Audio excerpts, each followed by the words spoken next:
歡迎大家嚟到我嘅06賽馬頻道，咁啊講第10場嘅3班千二米嘅，咁啊講下個主角啦，跨境寶馬其實都幾好嘢嘅，即係內閃得咁緊要，而家出翻嚟玩啊！其實我覺得樣嘢，佢試閘咧開始冇內閃，我近睇佢呢兩次，即係呢兩組試閘都重化，佢真係內閃個問題有修正到。咁其實佢之前幾次個考習都唔合格㗎啦，都係就嚟贏嘅時候都要走去內閃。我覺得佢可能內閃情況有改善嘅。當然啦，落場跑真係唔知，即係我覺得有時啲馬都幾醒，知自己係試閘定真係跑落去。咁但係其實佢試閘啲小組講到明㗎啦，你要試到真跑咁我先俾你跑㗎嘛。咁可能真係唔閃嘅。至於係咪奧爾文都一直係同佢試閘嘅拍檔啦。咁你而家難得落到場，可能佢真係交到即係贏馬水準嘅。畢竟佢未即係雖然佢閃，但係其實佢啲賽績係唔差嘅，係啦。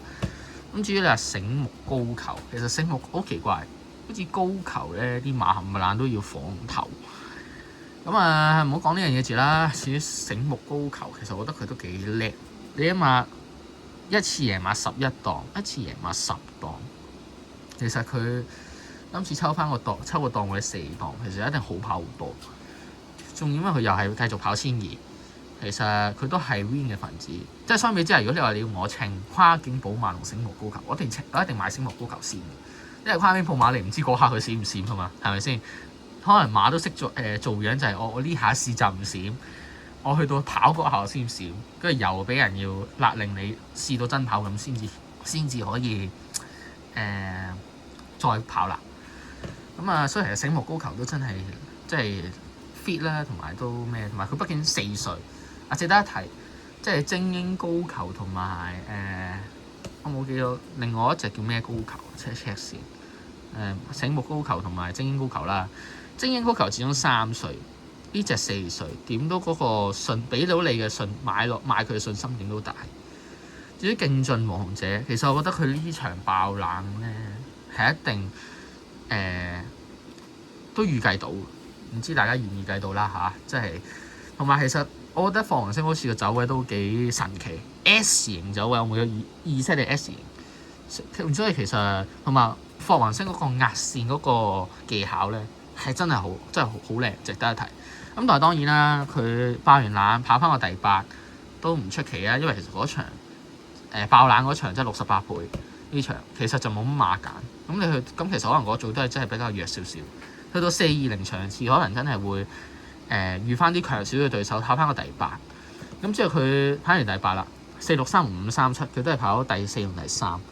其實我覺得係合理嘅，即係要做係收貨㗎啦。即係你諗下，你第3，你面對線路英雄，喂大佬啊，人哋線路英雄出閘脫腳，由個包尾嘅位置追上嚟，跟住贏完之後仲要賽後氣管有血，哇！呢場真係冇得頂。人哋嘉應皮已經都走甩㗎啦，即係你競進王者交翻咁樣嘅水準，其實算係咁啊，係咯。咁至於你第4，因為其實我覺得競進王者係跑完嗰場第8之後咧，佢跑第4同第3咧，都遇翻啲比較即係小馬少少嘅場次，所以其實我覺得佢跑第3、第4咧係有佢即係唔出奇，即係佢跑到第3、第4係唔出奇嘅，即係因為佢遇到10隻馬啫嘛，係咪先？佢又唔係冇實力。至於你話寶駿咧，我覺得其實寶駿佢即係佢一定要放頭。單騎領放嗰隻，咁我覺得今次你換袁幸堯上去好明顯啦，你都要減磅啊！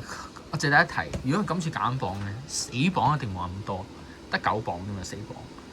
咁我覺得其實即係你話佢會唔會單騎領放成功咧？我唔敢講，因為其實如果佢嗰日即係佢星期日，如果場地唔利放，其實就冇㗎啦，所以就係咯。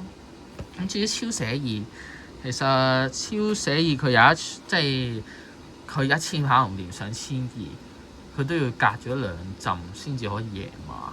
咁當然啦，佢能唔能夠繼續連接咧？嗱，馬房就有連接馬嘅，咁但係能唔能夠即係贏到咧，就係另一件事啦。因為其實我覺得呢隻馬佢可以俾佢自己徒弟嘅，其實回本費又唔係做唔到磅，係咪先？咁至於輕馳千里啦，其實我覺得輕馳千里今次面對嘅難度咧就稍為大少少。點解會咁講咧？你加個分啊嘛，你孭住個磅都唔係話輕，亦都唔係話重，中磅到啦，係咪？咁但係佢今次面對嘅難度係抽9檔，增程200要轉彎。你唔知隻馬識唔識轉彎？唔知隻馬轉彎跑轉彎路途程得唔得？呢樣嘢好考嘅，萬一佢唔得咁點算咧？咁所以其實同埋三甲之星都一樣，三甲之星面對嘅問題仲惡劣過輕馳千里。佢抽12檔，又要考轉彎途程，難度十分大。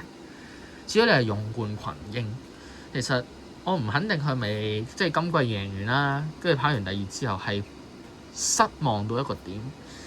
即係你今次換毛顯東上去咧，即係有時我覺得啲練馬師計好晒數，因為佢覺得個分浪咧，即係所以可能跑多2跑減下分，減到去一個叫夜馬嗰個分數，即係你好似風繼續吹咁啫嘛。其實風繼續吹，佢都係減到去佢自己夜馬嗰個分數，同埋我覺得嗰個佢好應景嘅，即係因為其實話晒4月1號跑夜嚟。風繼續吹嘛，即係張國榮哥哥首歌嚟嘅，咁其實都唔出奇啊。同埋你揾金城江話晒都泥地冠軍啦，係咪？所以其實唔出奇嘅。至於歲歲有福，其實都係嗰句啦，季內冇方，田泰安麥道朗都同你上名，好似有一場係波歐添，唔重要。咁其實總之都係未令人贏到咯，即係有追勢嘅，但係你話要贏就真係有難度咯。即係你可能叫阿湯姆森翻嚟會好啲嘅。咁呢場如果你話心水嚟講，其實就我都講咗㗎啦，講咗啲。但係你話要稱嘅，咁可能2號一定 win pay 㗎啦，因為我覺得樣嘢。2號仲有一樣嘢，即係2號同1號。你話我會點稱？我都講過，一定稱2號。醒目高球在先，你醒目高球，你單騎零放，佢抽4檔，人哋跨境寶馬11檔，你唔肯定佢耐唔耐閃啊？呢個先係問題。你2檔俾到個信心一定係大。至於你話競進王者，我覺得即係位置一直一定遇到佢嘅。你話 win 就未必㗎啦。咁至於係咯，咁所以其實保進你要確保佢單騎領放咯，同埋要放度。咁所以其實呢一場如果揀馬咧，2、3號咯，係啦，即係第9場我個心水就係2、3號 win pay 或者你哋穿連贏位置 Q 咯，係咯。咁歡迎大家comment like 同埋 subscribe 啦，多謝。